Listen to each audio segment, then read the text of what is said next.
सजल बनलवा में मूर्ति शोभे लगे सजल बनलवा में मूर्ति शोभे लगे देखिए यहाँ जन्मा जहानाबाद में लागे नवमी के दिन बड़ी भीड़ा लगे नवमी के दिन बड़ी भीड़ा लगे देखिए यहाँ जन्मानाबाद के मेला गे देखिए यहाँ सोनमा जमुई के मेला गे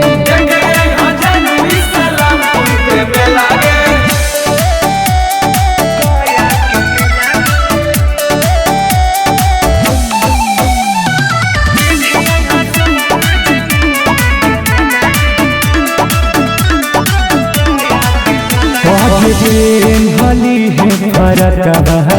तुम्हें दिए जानू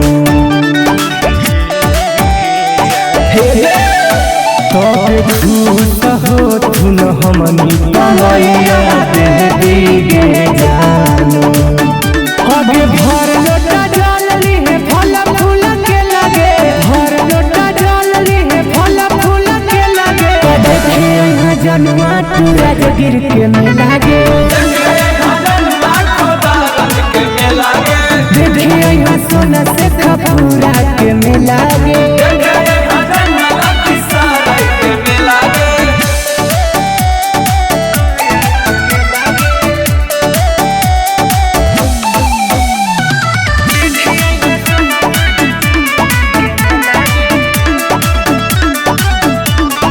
बड़ी चाही करहु तोरे लाई कगे जानू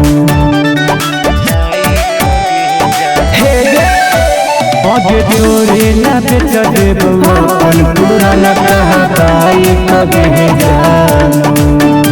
आगे सोनू सिंगारवा घुमाई दे दे लगे रौशन गुजरिया घुमाई दे दे लगे देखली है जनुआ तू गया के मेला गे देखली है सोनमा तू अरवल के मेला गे भोलेनाथ रिकॉर्डिंग स्टूडियो बानावर बिशुनगंज।